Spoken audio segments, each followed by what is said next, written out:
Hello. Hello, this is the My Artifact episode number 2081. आजची तारीख आहे 5 नोव्हेंबर 2020. वाजले आता रात्रीचे 7:30 वाजले. सॉरी, 7:30 नाही, 8 वाजले.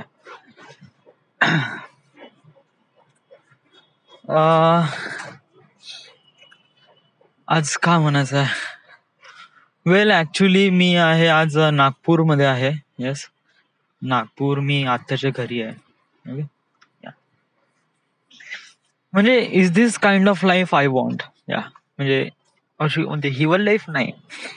म्हणजे कसं आहे की it's just like making a travel video, travelling करणं वगैरे वगैरे, एका जागेवर न राहता. म्हणजे जस्ट लाईक मला कसं एका जागेवर नाही राहू शकत.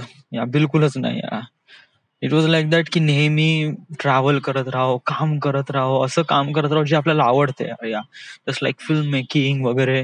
It is that thing. या हे बघ, आज सकाळी मी 9 वाजता गेलो. ओके. 9 वाजेपासून दुपारी 1 वाजेपर्यंत. तर 9 ते 12 म्हणजे 3 घंटे, आणि त्यानंतर 2 घंटे म्हणजे वजन एक 5 घंटे काम केले मी. जे की ऍक्च्युली कसं झालं की सकाळी 9 वाजता मी लागलो जस्ट बिकॉज ऑफ दॅट. कारण मी त्या कोराडी कॉलनी वरून इथे आलो होतो सकाळी. आता कोराडी कॉलनी व्हॉट इज? वेल, मी काल आर्टिफॅक्ट एपिसोड मध्ये क्लिअरली सांगितलं नाही what is exactly happened. Okay, तर मी सांगतोय. वेल, मला नागपूरचा हायपरलॅब स्टुडिओ बनवायचा होता. ओके. तर यासाठी मला नागपूरला स्टे होणं इम्पॉर्टंट होतं. कारण हायपरलॅब्स म्हणजे फोटोज काढणं हे एका दिवशी पॉसिबल होत नाही. ऍटलिस्ट मला 3 ते 4 दिवस किंवा 5 दिवस तर लागेलच या सर्व गोष्टी करण्यासाठी. सो मला स्टे पाहिजे होता कोणाच्या तरी रूमवर किंवा घरी वगैरे. ओके. माझा पहिला प्रेफरन्स होता की तेजसकडे. या आता व्हाय तेजस? बिकॉज ऑफ दॅट की तेजसचं पण काही काम करायचं होतं, त्याचे काही इंटरव्ह्यूज वगैरे शूट करायचे होते. ओके. तर त्यांनी मला कॉल केला होता. तर मी त्याला फेवर मध्ये एवढं म्हणलं की मला तुझ्या रूमवर राहू दे. ओके, मी तुझं काम करतो, मग इन्स्टेड ऑफ दॅट मला तुझ्या रूमवर राहू दे. He says okay. ओके. म्हणजे त्यांनी असं म्हणलं की समजा जर तू कम्फर्टेबल असेल तर यू कॅन लिव्ह. या ठीक आहे, बट या हा माझा पहिला प्रेफरन्स होता. मग त्यांनी असं म्हणलं की आता तू राहू शकते म्हणे, असं काही नाही. समजा तू कम्फर्टेबल असेल तू राहू शकते. म्हणजे कसं आहे की जस्ट लाईक 2 रूम मध्ये 3 जण राहतात, आणि तुला माहिती आहे पोरं कशी राहतात वगैरे, जस्ट लाईक रूमवर राहतात वगैरे. सो समजा जर तू कम्फर्टेबल होत असेल ना तर तू राहू शकते बा. तर मग थोडासा मी विचार केला, यार चला, तेजसही काही एवढं जास्त आपला ओळखीचा वगैरे आहे नाही, या त्याला पण असं काय फारसं म्हणू शकत नाही. तर मग हा माझा पहिला प्लॅन होता. दुसरा प्लॅन हा होता की आत्याकडे राहावं. या म्हणजे आत्या नागपूरला राहते, सो इट इज कूल. या तर मग काय झालं की 4 तारखेला, 4 नोव्हेंबरला तेजसचे इंटरव्ह्यू शूट करायचे होते. तर मी 3 तारखेला त्याला कॉल केला आणि त्याला म्हणलं की बाबू, उद्या येऊन राहिलोय मी नागपूरला. ऍक्च्युली 4 तारीख त्याने डिसाईड केली होती का 4 तारीखला ये बा म्हणून. ठीक आहे. मग मी 3 तारखेला त्याला फोन केला संध्याकाळी, म्हणलं की उद्या येऊन राहिलोय मी. तर तो म्हणे अरे उद्याची 4 तारीख? हो म्हणलं. अरे म्हणे, तो म्हणे की त्यांनी असं म्हणलं की शेतकरी ज्यांचे इंटरव्ह्यूज घ्यायचे आहे ते लोक त्या दिवशी अवेलेबल नाही बा, म्हणजे 4 तारखेला. तर येऊन काही फायदा होणार नाही म्हणलं. मग मग कसं मग तो म्हणे की 7 किंवा 8 तारखेला शायद त्यांचं राहील म्हणे, परंतु कन्फर्म डेट नाही राहील म्हणे. बट जेव्हा असं कन्फर्म डेट राहील तेव्हा मी तुला सांगतो म्हणलं. तर मग ठीक आहे म्हणलं. समज जर तुझे इंटरव्ह्यूची तारीख समज जर फिक्स असेल तर तू मला सांग, फोन कर वगैरे. ओके, एका दिवसा अगोदर तरी फोन कर. ठीक आहे म्हणे. ठीक आहे. मग त्यानंतर मग मी घरी गेलो आणि विचार केला, चला व्हॉट इज एक्झॅक्टली हॅपनिंग. या म्हणजे मला नागपूरचा व्हिडिओ शूट करायचा, हायपरलॅबचा व्हिडिओ, आणि मला राहण्यासाठी, स्टे साठी एवढा प्रॉब्लेम येऊन राहिलाय का? या म्हणजे माझी आत्या राहते वगैरे, 2 वर्ष मी नागपूरमध्ये राहिलो आहे, तर मी 2 वर्षात ऍटलिस्ट मी 2 दिवसाचा किंवा 3 दिवसाचा स्टे पण कोणाकडे मागू शकत नाही का या वगैरे. मग मला असं वाटलं यार जाऊ दे यार, हे तेजस वेजस भोकत जाऊ दे यार, हे तेजसचं काम पाहू तेव्हा पाहू वगैरे या. आपण त्याच्यावर डिपेंड न राहू, कारण रिलायबल राहणं बरं वाटत नाही यार ह्या. So मग मला असं वाटलं की जाऊ दे, आपली आत्या राहते, ओके, आत्याला कॉल करू आणि जाऊ बा. तर मग मी 3 तारखेला संध्याकाळी फोन लावला, सेम तसाच त्याच मोमेंटमध्ये, की आत्या मी उद्या येतोय बा. ठीक आहे म्हणे, येऊन जा म्हणे. तर मग मी 4 तारखेला म्हणजे काल मी तयारी वगैरे केली, ओके, आणि सकाळी गाडीने निघालो, ओके, पेट्रोल वगैरे भरलं आणि वर्धा टू कोराडी पर्यंत बाईकने झालो, ओके. कॉलनीमध्ये गेलो वगैरे आणि तिथे गेलो. माझा प्लॅन असा होता की 4 दिवस आत्याकडे राहायचं आणि गेल्याबरोबर काम सुरू करायचं. बट तिथे गेल्यानंतर मग असं रिअलाइज झालं की तिथे कॉलनीमध्ये असं जाता येता येत नाही या. ऍक्च्युली कसं आहे, मला नागपूरवरून आता रोज अपडाऊन करावं लागेल या. सो इट वॉज कम्प्लिटली एक अजीब होऊन जाईल, कारण त्यांच्याकडे खूप रिस्ट्रिक्शन आहे त्या कॉलनीमध्ये, असंच कोणी असं एंटर होऊ देत नाही वगैरे, कारण MSCB ची कॉलनी आहे ना, surrounded by guards and security वगैरे. So it was like that. आणि सिक्युरिटी चेअरमॅन मामाजीच आहे, म्हणजे माझ्या आत्याचे मिस्टर. तर ऑब्विसली त्यांच्या इमेजला प्रॉब्लेम होऊ शकते. म्हणजे कसं आहे की मामाजीच कसे एक प्रकारे लोकांना क्वारंटीन करत आहे, म्हणजे ज्यांच्या घरी पाहुणे वगैरे आले किंवा ज्यांना कोविड वगैरे झालं आहे, तर त्यांच्या घरांना क्वारंटीन वगैरे करत आहे आणि जे बाहेरच्या लोकांना अलाउ नाही करत आहे. आणि समजा जर त्यांच्याच घरी पाहुणे येऊन राहिलाय दुसऱ्या गावातला, तर ऑब्विसली त्यांची इमेज खूप डाऊन होऊन जाईल. म्हणजे इट वॉज लाईक दॅट की बाकीच्या कॉलनीमधले लोक असे म्हणेल की आमच्या घरी पाहुणे आले तर आम्हाला क्वारंटीन करताय, आणि समजा जर तुमच्या घरी पाहुणे आले तर तुम्ही त्याला अलाव करताय. How is this thing possible वगैरे. तर मामाजीला असं वाटलं की समजा जर मोनू इथे राहिला तर it was problem to us या. तर मग त्यांनी असं म्हणलं की तू बाबू इथे फ्लॅटवर राहा नागपूरमध्ये आत्याचा फ्लॅट आहे इथे गोधरीमध्ये. So I says okay. आणि मलाही काफी कन्व्हिनियंट होतं, कारण Koradi was like far away, म्हणजे it was like that 11 kilometre distance आहे नागपूर पासून. फ्लॅट आहे तो नागपूरमध्येच आहे. सो इतकं काही प्रॉब्लेम नाही आहे आणि बहुत इझिली मला कम्युट करता येते आणि ट्रॅव्हल करता येईल. सो आणि काही रिस्ट्रिक्शन राहणार नाही कारण फ्लॅटमध्ये आहे. So yes. आता फ्लॅटमध्ये राहण्यानंतर अजून प्रॉब्लेम कोणते आहे की खाण्यापिण्याची. तर आता म्हणलं काही काळजी करू नको या, युजली खाण्यापिण्याची असतातच हॉटेल वगैरे, तर तिथे जात जाईन आणि बस थोडस एक प्लेट थाली वगैरे जेवलो का दॅट्स इट, ओके होऊन जाते आपलं. ठीक आहे म्हणे. आणि मलाही काफी कन्व्हिनियंट होत होतं, सो दॅट इज ओके. तर मग आत्या म्हणे की उद्या सकाळी निघून जा म्हणे. तर माझा आजचा प्लॅन असा होता की आज सकाळी उठून मी शूट करेल बा, म्हणजे सकाळी 6 वाजता वगैरे. पण ऍक्च्युली कसं आहे की आपण ज्या दुसऱ्यांच्या घरी राहतो ना, तर एवढ्या सकाळी उठून लोकांना त्रास देऊन आपण तेवढ्या सकाळी उठून जाऊ शकत नाही. हा ऑब्विसली जर म्हणजे असं नाही जाऊ शकत नाही, जाऊ शकतोय म्हणा या ऑब्विसली, बट कसं आहे की थोडासा असं होते की एवढ्या सकाळी सकाळी त्यांना कशाला काय डिस्टर्ब करा. तरी मी सकाळी 6 वाजता वगैरे उठलो म्हणा. 6 वाजता उठलो, फ्रेश वगैरे झालो, ओके. आणि तिथून मग मी 7 वाजता निघालो कॉलनीमधून, ओके. 7 वाजता निघालो आणि इथे फ्लॅटवर 8 वाजता पोहोचलो. सामान वगैरे ठेवलं, ओके. मीटर वगैरे सुरू केलं, ओके. आणि बस सामान ठेवलं, थोडासा फ्रेश झालो आणि बस पुन्हा निघालो आपल्या कामावर. तर मी लोकेशनवर 8 वाजता पोहोचलो, ओके. हा काल मी नाही का म्हणजे काही शूट वगैरे केलं नाही, बट ऍक्च्युली काल मी प्लॅनिंग केली की कुठे कुठे जायचं, कोणकोणत्या लोकेशनवर जायचं वगैरे वगैरे. मॉर्निंगला जायचं की मॉर्निंगला जायचं की नूनला जायचं, रश आवर राहील का नाही या हिशोबाने. बट तरी माझी पढाई एवढी जास्त कम्प्लीट नव्हती, जस्ट बिकॉज ऑफ दॅट. कारण माझं कसं आहे की मला नागपूर बद्दल एवढं फारसं माहित नाही. युजली वर्धेबद्दल मला सगळं माहित आहे की कुठे रश आवर राहतील तर कुठे ठिकाणी आपण कशाप्रमाणे शूट करू आणि कुठे बेटर राहील वगैरे वगैरे. या साऱ्या गोष्टी मला वर्धेमध्ये राहतो ना त्यामुळे मला माहित आहे. बट कसं नागपूरमध्ये मी राहत नाही ना, त्यामुळे मला या इथल्या म्हणजे नागपूरमध्ये पण मी एवढं असं फिरलो नाहीये. Nagpur is a relief big city than Wardha. So it is kind of like a माझी थोडीशी पढाई थोडीशी अपुरी ठरली. कारण काल मी जे प्लॅन केलं आज त्याचा काहीच उपयोग झाला नाही. येस, बट स्टील येस, म्हणजे इट वॉज लाईक दॅट की मग असं उपयोग झाला ना असं म्हणता नाही येत, but it was like that की एक थोडी बहुत म्हणजे प्री प्लॅनिंग करणं खूप जास्त इम्पॉर्टंट आहे. म्हणजे काम करायच्या अगोदर थोडंसं प्लॅनिंग करणं बहुत जास्त इम्पॉर्टंट आहे. Whatever. So it was like that की आज सकाळी मी 9 वाजता कामाला लागलो. ओके. तर मी जेव्हा आलो ना तर तेव्हा मला माझा कॉन्फिडन्स खूप जास्त लो होता. म्हणजे काम सुरू करायच्या अगोदर या युजली एवढे सारे फोटोज घ्यायचे आहे वगैरे. आणि कसं आहे की पब्लिक प्लेसवर वगैरे तर what people will say, what people will think वगैरे. तर या साऱ्या गोष्टी माझ्या डोक्यामध्ये माइंड होत होता. त्यामुळे माझा कॉन्फिडन्स खूप एकदम कमी झाला. या तर माझा कॉन्फिडन्स कमी झाला ना त्यामुळे नाही का मला नाही का अशा ठिकाणी काम सुरू करायचं जिथे अलाव करते बा काम करणं, म्हणजे फोटोज काढणं अलाव करते.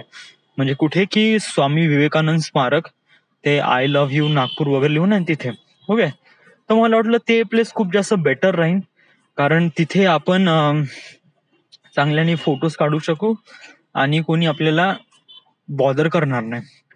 सो या हिशोबाने माझं पहिलं डेस्टिनेशन गेलं स्वामी विवेकानंद स्मारक. ओके. तर मी तिथे 9 वाजता पोहोचलो आणि 9 वाजता पोहोचल्यानंतर मग मी फोटोज काढणं सुरू केलं. या याच्या अगोदर मी एवढे जे फोटोज काढले होते ते मोबाईलनं काढले होते. ओके. मोबाईल आणि गिम्बलने. मोबाईल आणि गिम्बलनी कसं होते की बहुत प्रिसाईज फोटोज निघतात. प्रिसाईज म्हणजे की एकदम स्ट्रेट अलाईन वगैरे. या वॉप स्टेबलाइज केल्यानंतर बहुत जबरदस्त भेटते. या बट मी जेव्हा डीएसएलआरनी फोटोज काढतो ना, हा मोबाईलनी फोटोज काढतो तर हे कसं आहे अगोदर काय म्हणलं हा स्टेबलाइज येते, एकदम एकदम क्लीन इमेज भेटते. या बट कसं याला वेळ लागतो. या व्हाय? कारण बिकॉज ऑफ दॅट की तुम्हाला सेंटर पॉइंट मॅच करावा लागतो मोबाईलमध्ये. Okay. And that is not easy thing. या कारण कसं आहे की आपला ट्रायपॉड आणि त्यानंतर गिम्बलचं अलाइनमेंट बहुत प्रॉपरली अलाइन पाहिजे आणि बिलकुल एकदम हलकसं हे म्हणजे एकदम हलकीशी मुवमेंट पण नाही का आपलं सेंटर पॉइंट मिसमॅच करू शकते. तर या हिशोबाने नाही का मला थोडंसं मॅनेज करून बघावं लागते की मोबाईलने शूट करणं थोडंसं कन्व्हिनियंट नाही आहे, थोडंसं कठीण आहे. या म्हणजे समज आपण मोबाईलने फोटोज काढत आहे तर समज जर मला 300 किंवा 200 फोटोज समज जर काढायचे असेल ना तर मला ऍटलिस्ट 1.5 घंटा 1 किंवा 1.5 घंटा लागतो. या बट इन्स्टेड ऑफ समज जर मी डीएसएलआरने फोटोज काढत आहे ते इट वॉज रिली गुड. या it was relief convenient, sharpness आणि तसेच स्मूथनेस पण भेटते आणि खूप इझिली भेटतो. कारण कसं आहे याच्यामध्ये आपण फोटोज काढत आहे ते बिलकुल आपण व्ह्यू फाइंडरनी काढत आहे. व्ह्यू फाइंडर म्हणजे कसं आहे की ते डीएसएलआर मध्ये व्ह्यू फाइंडर असतो ज्याच्यामधून आपण फ्रेम बघतो की कुठे आहे. त्याच्यामध्ये सेंटर पॉइंट असते, त्याला बघायचं, फोकस पॉइंट करायचे आणि कॅप्चर. अजून एक प्रॉब्लेम आला या फोन मध्ये डीएसएलआर मध्ये. What is this thing? Usually मी जे फोटोज काढत आहे ते ऑटो मोडवरच काढत आहे. So camera will decide everything. म्हणजे कोणता आयओसो ठेवायचा, कोणता कोणता व्हाईट बॅलन्स वगैरे everything camera will decide. Yeah आता मी मॅन्युअल मध्ये का नाही घेऊन राहिलो? व्हाय? बिकॉज ऑफ दॅट की जस्ट लाईक दॅट की समज जर मी मॅन्युअल मध्ये घेतो आणि मॅन्युअल मध्ये कॅप्चर करा तर I need to see every time. या म्हणजे समज जर मी मॅन्युअल मध्ये घेत आहे तर फोटोज काढत आहे, बघत आहे, त्याच्यामध्ये माझा पुन्हा 1 सेकंद जाईन, फोटोज काढत आहे, बघत आहे, पुन्हा 1 सेकंद जाईन. तर हा टाइम कन्झ्युमिंग आहे. ओके. आणि कसं आहे की मॅन्युअल मध्ये नाही का धाडाव चेक करावं लागते का बरोबर ते येत आहे ना, बरोबर ते येत आहे ना. हा मॅन्युअल मध्ये तुम्ही बहुत जबरदस्त इमेज क्वालिटी वगैरे सगळं खूप काही करू शकता, आयओसो सेट करू शकता, सब कुछ सेट करू शकते. ओके. बट कसं आहे की आपल्यापाशी वेळ नाही आहे. या आपल्यापाशी भका भका फोटोज काढायचे. 200-300 फोटो इज नॉट अ छोटी value, it was really big thing. या आणि एवढेच फोटोज काढण्यासाठी तेवढा पेशन्स पण असणं गरजेचं आहे. So much thing. तर इथे तुम्ही मॅन्युअल मध्ये तुम्ही फोटोज काढता आणि समज जर तुमचं आयएसओ मध्ये तुमचं लक्ष नाही, कारण इथे व्ह्यू फाइंडर मध्ये आणि स्क्रीन मध्ये काहीतरी डिफरंटच दिसते. या तुम्हाला व्ह्यू फाइंडर मध्ये एकदम क्लीन इमेज दिसेल, बट जेव्हा मॅन्युअल मध्ये मग तुम्ही बघणार अबे हे तर पूर्ण व्हाईट व्हाईट झालाय. Then what would you do? या मग तेव्हा काय? सो इट इज बेस्ट आहे की इथे ऑटो मोडवर घे सगळं काही आणि बस फोटो काढणं सुरू कर. ऑटो मोडमध्ये कसं आहे की तो कॅमेरा विल डिसाइड. त्याच्यामध्ये कसं आहे की कॅमेरा डिसाइड करतो आयएसओ. तर कधी कधी नाही का समजा जर मी शॅडो मध्ये जातो तर आयएसओ थोडा कमी करतो. जेव्हा ब्राईट सनलाईट मध्ये जातो तेव्हा आयएसओ थोडा जास्त वाढवतो. तर यामुळे काय होते की माझ्या इमेज मध्ये नाही का हलकासा असं झपझप झपझप करते, म्हणजे लाईटची जी इंटेन्सिटी आहे ना, कारण जे हायपरलॅप्स आहे ते फोटोज आहे. येस, याच्यामध्ये फ्रेम्स नाही, याच्यामध्ये फोटोज आहे आणि फोटोज हे सेट करत आहे ऑटोमॅटिकली. तर याच्यामध्ये काय होत आहे की एव्हरी लोकेशनसाठी किंवा एव्हरी फोटोसाठी camera will decide. Camera change करत आहे एव्हरी टाइम आयएसओ. या आयएसओ म्हणजे काय आहे की त्याचा ब्राईटनेस, म्हणजे इमेज किती जास्त ब्राईट दिसली पाहिजे किंवा नाही हे फिक्स नाही आहे. जसं मोबाईलमध्ये फिक्स राहते, म्हणजे when ever you capture the photos वगैरे त्याच्यामध्ये सेट असते. समजा जर नाईट मोड असेल तर तो आयएसओ जास्त वाढवते जेणेकरून तुम्हाला हे होते. बट सिम्पल डे लाईट मध्ये तो त्याची आयएसओ मध्ये इतके व्हेरिएशन येत नाही जेवढे डीएसएलआर मध्ये येते. डीएसएलआर मध्ये बहुत व्हेरिएशन आहे, म्हणजे इट वॉज लाईक 100 पासून ते 64,000 पर्यंत आयएसओची रेंज आहे आणि मोबाईलमध्ये पण तेवढीच रेंज असतात. बट एक फिक्स याच्यामध्ये समजा डे लाईट मध्ये असेल तर समजा जर त्यांनी 15,000 आयएसओ ठेवला तर तो डे लाईट मध्ये 15,000 आयएसओ वरच सगळे फोटोज काढतो. या असं जर त्याला नाईट मध्ये घ्यायचा आहे तर मग नाईट मध्ये गेल्यावर मग तो मग आयएसओ वाढवतो मग बस लाईक 55,000 किंवा 64,000. या व्हॉटएव्हर. सो त्याच्यामध्ये हलकशी नाही का जे इमेज आहे ना, म्हणजे जे असं असं झपझप झपझप करते.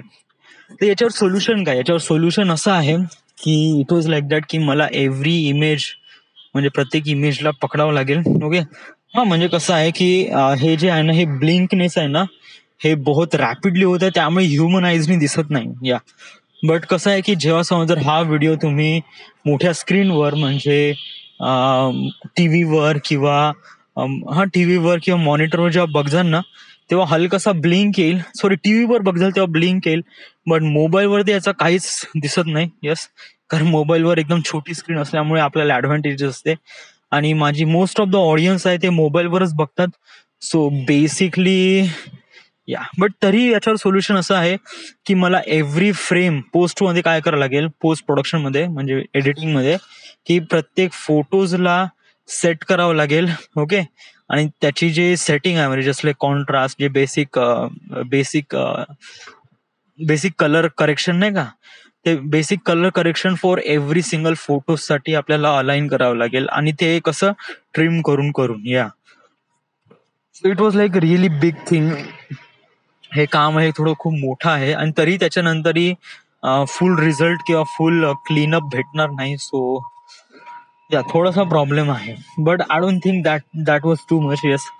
मग तू फोटोज काढायच्या वेळेस मग तू आयएसओ फिक्स का नाही ठेवत? वेल, आय एम टेलिंग यू, कारण इथे मी ऑटो मोडवर काढत आहे आणि समजा जर ऑटो मोडवर नाही का मी काहीच डिसाईड नाही करत आहे की आयएसओ किती राहील का राहील. No no, nothing else. मी फक्त फ्रेमिंग डिसाईड करत आहे आणि फोटोज काढत आहे. ओके. तर ऑब्विसली थोडासा ब्लिंक तर राहीलच. येस. बट तरी मी याच्यावर सोल्युशन फाइंड आउट करण्याचं बघतो युट्यूबवर वगैरे की याला कशाप्रमाणे फिगर आउट करू शकतो.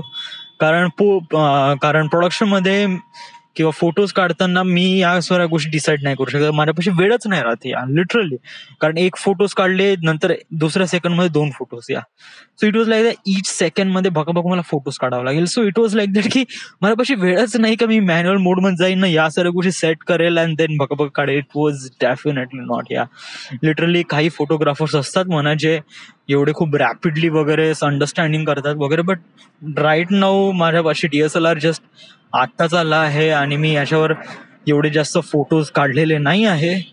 बट स्टील येस की हा मी निकाल सकता है. सो आय जस्ट थिंकिंग की ऑटो मोडवरच काढून घेऊ. सो आज मी ऑलमोस्ट करीब 7 लोकेशन कव्हर केले. या 7 लोकेशन, 7 हायपरलॅप्स. येस. पहिले Vivekananda Smarak, then I love you Nagpur वगैरे, देन त्याचा दीक्षाभूमी आणि दीक्षाभूमीचा एक हायपरलॅप्स आणि त्यानंतर स्ट्रेट इन. दीक्षाभूमी बंद होती त्यामुळे आपण आतमध्ये जाऊ शकलो नाही, तर त्यामुळे मला चीट करावं लागलं. डॉक्टर बाबासाहेब आंबेडकर कॉलेज आहे त्यांच्या ग्राउंड मधून जाऊन मला झूम करून फोटोज काढावे लागले, त्यामुळे दीक्षाभूमीचे जे फुटेजेस आहेत ते तेवढे क्लिअरली नाही आले. But Deekshabhoomi is really important, कारण नागपूर मधलं एक खूप जास्त इम्पॉर्टंट गोष्ट आहे. सो त्यामुळे त्याला इन्क्लूड करणं इम्पॉर्टंट तर आहेच, बट आपण वाट नाही पाहू शकत हे केव्हा ओपन होईल, काय होईल. तर त्यामुळे मी हलकीशी चीट केली, त्यामुळे फुटेजेस इतके चांगले नाही आले जे मी एक्सपेक्ट केले होते दीक्षाभूमीचे. But whatever it is good. Yeah at least आपल्याला काम चालवण्यासाठी तर करावं लागेल. आणि ऍक्च्युली कसं आहे की दीक्षाभूमीचा तो फुटेज हार्डली 2 किंवा 3 सेकंदचा लोकांना दिसेल. That's it. सो बरोबर. बट आपण जेवढा बेस्ट देऊ या कामामध्ये तेवढंच आपलं काम निरखून येईल. सो मला वाटते की बरोबर. ओके. त्याच्यानंतर दीक्षाभूमीचे 2 शॉट घेतले. त्याच्यानंतर मग मी कुठे गेलो, त्याच्यानंतर मी गेलो सीतावडी वर्धा रोडवर. या आणि वर्धा रोडवर गेल्यानंतर ऑब्व्हियसली ते रश आवर आहे. या आणि त्या रश आवर मध्ये आपण काहीच करू शकत नाही. येस, बट माझ्याकडे एक फाइंड आउट सोल्युशन भेटला. वर्धा रोडच्या वरती एक फ्लायओव्हर आहे. ओके. आणि फ्लायओव्हर मध्ये तिथे कसं नुसतं गाड्या जातात, तिथे कोणती बंडी नाही, काही नाही, काही लोक थांबून नसतात, काही नाही. आणि कसं आहे की समज जर तिथून आपण फोटोज काढले ना तर फ्रेमिंग पण जबरदस्त येते. आणि जे हायपर लाईफ मध्ये जे मुव्हिंग असतात ऑब्जेक्ट ते पण आपल्याला खूप रॅपिडली दिसतात. सो मला वाटलं की फ्लायओव्हरवरून फोटोज काढणं इट वॉज रिअली गुड, कारण फ्रेमिंग पण चांगली भेटते आणि आपल्याला काही डिस्टर्बन्स भेटणार नाही. आणि युजली फ्लायओव्हर लोक राहतच नाही, युजली गाड्याच चालत बकाबक बकाबक. सो येस, तर मी फ्लायओव्हरवर गेलो, गाडी हलकीशी साईडला लावली जेणेकरून ट्रान्सपोर्टेशनला काही प्रॉब्लेम नाही झाला पाहिजे. आणि त्यानंतर मग मी फोटोज काढणं सुरू केले. सो झाशी राणी चौक, झाशी राणी चौक त्याला घेतलं. झाशी राणीचा जो स्टॅच्यू आहे त्याला पण घेतलं. त्यानंतर इंटरनेटी मॉल त्याला पण घेतलं. तर माझे एकाच रूटवर मला 3 लोकेशन भेटले.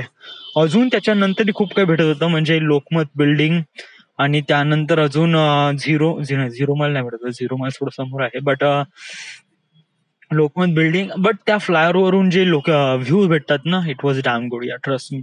आणि देन त्याच्यानंतरही नाही का जे सदर आहे ना, सदर मध्ये पण बहुत जबरदस्त फ्लायओव्हर बनलाय. तिथून पण जो त्या फ्लायओव्हरवरून तू फोटोज काढशील ना, उडतो बया.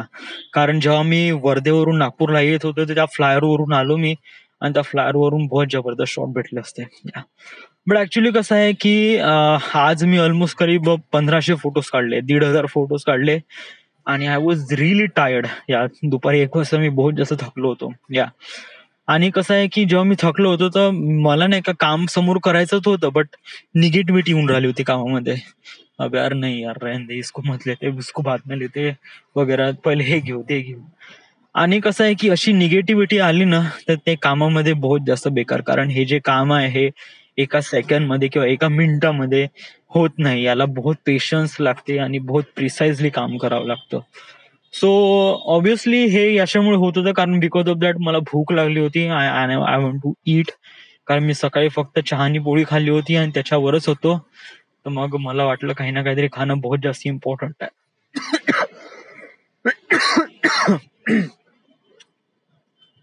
सो सकाळी काही ना काहीतरी खाणं बहुत जास्त इम्पॉर्टंट आहे. सो तिथे भोजनालयामध्ये गेलो, सीतावडीमध्ये भारत भोजनालय, आणि तिथे जेवण केलं मी. व्हेज 120 रुपये थाली. यस, त्याला लुटलं आपल्याला 120 रुपये. बट काय ना, भूक तर लागली होती त्यावेळेस, आपण पैसे काउंट नाही करू शकत. सो जेवण केलं, जेवण केल्यानंतर त्याला काम करतो म्हणलं, बट काही कंडिशनच नव्हती त्या मोमेंटमध्ये. जेवण केल्यानंतर तर अरे बापरे, इट वॉज डेफिनेटली असं वाटलं की मी केव्हा घरी जातो आणि केव्हा अंग टाकतो. या सो आय केम, मग मी इथे फ्लॅटवर आलो. ओके, दुपारी 3 वाजता आलो मी. या दुपारी 3 वाजता आलो. आल्यानंतर मग मी फ्रेश झालो, आंघोळ वगैरे केली. ऑब्व्हियसली आंघोळ करणं बहुत जास्त इम्पॉर्टंट आहे, कारण बाहेर गेलं तिथे पोल्युशन आहे, कोरोना आहे, कोविड आहे, व्हॉट्स टू एव्हर. सो माझी स्वतःची पर्सनल हायजीन असणं खूप जास्त इम्पॉर्टंट आहे. सो आंघोळ वगैरे केली, आणि त्यानंतर मग मी थोडस एडिट करतो म्हणलं, लॅपटॉप वगैरे ओपन केलं, बट इतकं भोकावर आलं की जस्ट लाईक झोपूनच गेलो मी. आणि आता 5:30 वाजता उठल्यानंतर मग मला बहुत जास्त भूक लागली होती. आय डोंट नो व्हाय यार, क्यों भूक लगी मेरे को भी नहीं पता, बढिया भूक लागली. आणि मग मी थोडेसे बिस्किट खाल्ले, मग त्यानंतर मी पाणी पिलो, आणि त्यानंतर मग मी पुन्हा बाहेर गेलो आणि आता जेवण केलं, आणि आता मी इथे आहे. सो ऍक्च्युली मी सकाळी जेवण केलं आणि त्यानंतर आता जेवण केलं. During this period of time मधात झोपलो. या म्हणजे युजली लोक नाही का जेवण केल्यानंतर मस्त अजून जबरदस्त कामाला लागतात. मी 2 टाइम जेवण केल्यानंतर 2 टाइमच्या जेवणामध्ये माझी झोप पण, या आणि त्याच्यानंतर मग काम. सो आता 8वा एपिसोड. येस. मग जसं 8वा एपिसोड खाली जाईल आणि त्यानंतर मग थोडस एडिट करेल वगैरे, थोडेसे वॉप स्टॅबिलायझर थ्रू स्टॅबिलाइज करण्याचा प्रयत्न करीन. पाईन फुटेजेस आपले किती क्लिअर आले, काय आले, कशाप्रमाणे आपण अजून चांगलं बनवू शकतो वगैरे वगैरे, ऑल दोज थिंग्स. उद्याचा काय प्लॅन आहे? वेल, उद्याचा प्लॅन असा आहे की उद्या मला सकाळी उठायचं. येस. कारण सकाळी मॉर्निंग मध्ये जे शॉट भेटतात, it was really good, trust me. कारण मॉर्निंग मध्ये रश अवर नसतो, ते युजली आपण बहुत चांगल्याने शॉट घेऊ शकतो आणि बहुत इझिली शॉट घेऊ शकतो. डिस्टर्बन्स बहुत कमी असतात. तर या माझा जो आहे सकाळी उठून शॉट घ्यायचा आहे तो आहे सीताबर्डीचा तो गांधी पुतळा. या युजली लोकांना माहीतच नाही का सीताबर्डीमध्ये गांधी पुतळा पण आहे. या सो आणि युजली तो बहुत रश मध्ये राहतो सकाळी, बट एव्हरी टाइम रश मध्ये राहतो. या तर मला तो सकाळी उठून पहिले तो वाला शॉट घ्यायचा आहे. ओके. सीताबर्डीमध्ये आल्यानंतर मग तिथला गांधी पुतळा पण घ्यायचा आहे. त्यानंतर झाशी राणीचा पण घ्यायचा आहे. व्हाय? बिकॉज ऑफ द आड मी जो फ्लायर वरून जो झाशी राणीचा जो शॉट घेतला, त्याच्यामुळे त्यांचा चेहरा त्या बाजूला आहे, माझ्या अपोजिट बाजूने. तर युजली मला तो इतका जबरदस्त लुक भेटला नाही त्याचा. ते बघून म्हणजे झाशी राणी दुसरीकडे बघून राहिली आणि मी फोटोज त्यांच्या अपोजिट साईडनी काढून, इट वॉज कम्प्लिटली. सो मला झाशी राणीचा उद्या पुन्हा पण काढायचा आहे. त्यानंतर गांधीपुरा तिथला पण काढायचा आहे. ऑल्सो इंटरनिटी मॉलच्या समोर जो आहे ना स्टेअरवेज, तो पण काढायचा आहे. तर माझ्या एकाच स्पॉटवर 3 हायपरलॅप्स आहे. ओके. आणि त्याच्यानंतर मग मला छत्रपती चौक. बट समजा मी 3 हायपरलॅप्स एकाच दिवशी काढत आहे मॉर्निंगला, तर छत्रपतीचा तो तर रशवरच राहतो. त्यासाठी शायद आपल्याला दुसऱ्या दिवशी पण जावं लागेल मॉर्निंगला. बट वॉटेवर, उद्या सकाळी 3 शॉट ते हे बहुत जास्त इम्पॉर्टंट आहे. ओके. त्यानंतर मग फ्लायरवर चढून लोकमत बिल्डिंग. ओके. मग त्याच्यानंतर मग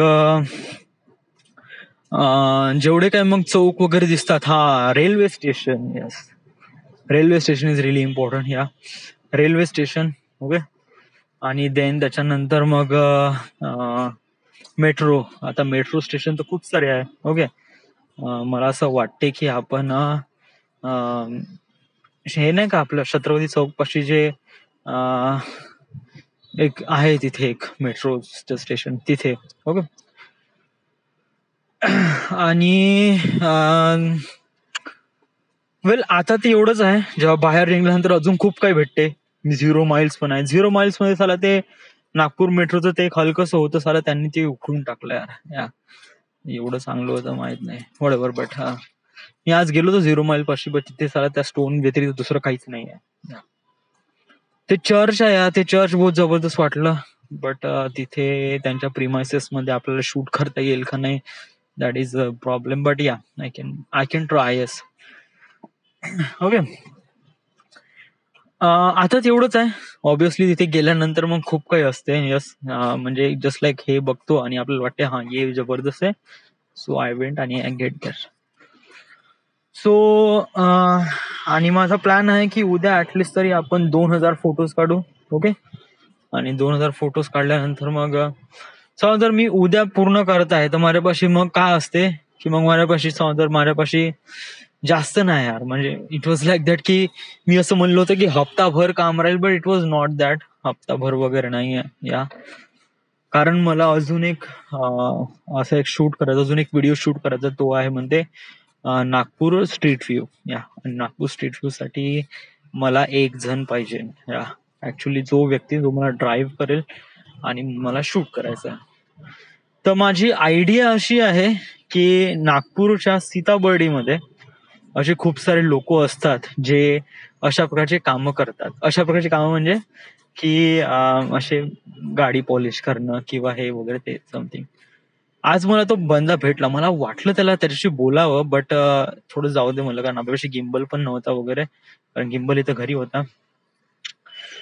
तर माझं असं आहे की तो जो व्यक्ती आहे त्या व्यक्तीला म्हणावं की बाबू तू मला ड्राईव्ह कर, ओके, इथे इथे असं असं ड्राईव्ह कर आणि मी तुला 500 रुपये देतो, ओके. 500 रुपये मध्ये मानन का? 500 रुपये इज टू मच यार. बट साला एक अनोळखी व्यक्तीला आपण काय एक्सपेक्ट करू शकतो यार? समज जर कारण तो माझ्यासाठी काम करत आहे तर मी ऍटलिस्ट 300 रुपये म्हणतो यार. 300 रुपये म्हणेल यार, की 300 रुपये देतो, तू भाऊ ड्राईव्ह कर, यस, आणि मला नागपूर फुल फुल फुल घुमव. ओके, लगेच तर पेट्रोल टाका लागेल मला करीब 200-300 रुपयाचं. विचारून पहा यार कारण जर मी असं म्हणतो की पिंटीला बाबू तू ये, तर first of all that is really awkward situation, कारण पिंटीच्या घरी ऑलरेडी त्याच्या ताईचं हे झालं आहे आणि त्याच्या घरी कामं करायला पिंटीशिवाय दुसरा कोणी आहे नाही. आणि पिंटीला असं आपण फोर्स करून इमोशनली ब्लॅकमेलिंग करून त्याला बोलण्याचा प्रयत्न केला ना, तर ऍक्च्युली कसं होईल की प्रॉब्लेम आपल्याला पण जाईल. व्हाय? कारण तो येईल तर येण्याचा खर्च आणि जाण्याचा खर्च 200 रुपये गेले. त्याच्यानंतर तो आल्यानंतरही मग त्याला काही ना काहीतरी चारावं लागेल, समथिंग समथिंग लाईक दॅट, त्याच्यामध्ये 100 रुपये गेले. तर मानून घे ना, असे डायरेक्ट इनडायरेक्ट 300 रुपीज जाणारच आहे. आणि त्याच्यामध्ये 300 म्हणजे तो येईल तर 300 रुपीज जाईल, तो येणारच नाही तर मग कसं काय मग तेव्हा तर आपल्याला प्रॉब्लेम होईल ना. तर माझा असंच आहे की जो व्यक्ती राहतो त्या व्यक्तीला म्हणावं लागेल की बाबू, मी तिथे कोणाला तरी असं म्हणावं लागेल की बाबू तू मला, मी 300 रुपये दे तुला, तू मला पूर्ण नागपूर घुमव. पण कसं आहे की एखाद्या अनोळख्या व्यक्तीवर ट्रस्ट करणं पण थोडासा हे लागतोय, बट चॉईस नाही ना यार. What else I can do. It was completely, कारण तो स्ट्रीट व्ह्यू इम्पॉर्टंट आहे यार. कारण स्ट्रीट व्ह्यूचे, कारण नागपूरमध्ये जो व्ह्यूज भेटतो it was damn good. So अनोळखी लोक म्हणजे आपल्याला एवढं तरी करावं लागेल की जस्ट लाईक भाई तू घुमा यार. यस. आणि समज जर आपण याला न बोलवता दुसऱ्या कोणी व्यक्तीला बोलवलं होतं, म्हणजे प्रशिकला वगैरे, बादल तर नाही होऊ शकत, but Prashik, Vaibhav, I don't know यार, बट या प्रशिकला विचारून पाहतो. Yes, he will be ready for this. एक दिवसाची गोष्ट आहे, ओके. विचारून पाहतो आताच विचारतो का? आताच नको विचारू.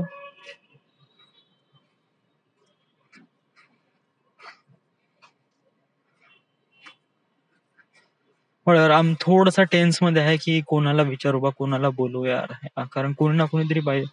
माझा दुसरा एक आहे की तेजसला विचारू बा, कारण तेजस राहील तर थोडस पाहिजे, थोडस हे करून घे. बट अजून दुसरा कोणी आहे ना का नागपूरमध्ये जो आहे आपल्या ऑफिस मधला एखादा व्यक्ती वगैरे जो नागपूरमध्ये राहतो? वेल,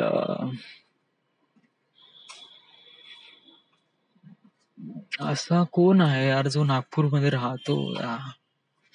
आकाश ना, Tejas,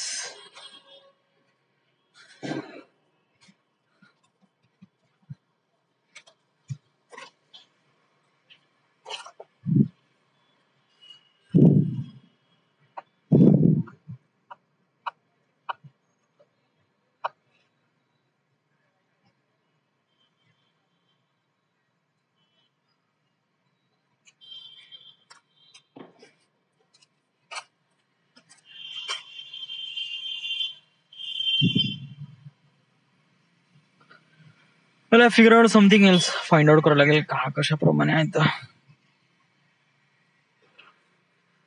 So this is the my artifact episode number 2081. Right now we are at Nagpur, Maharashtra. And thank you.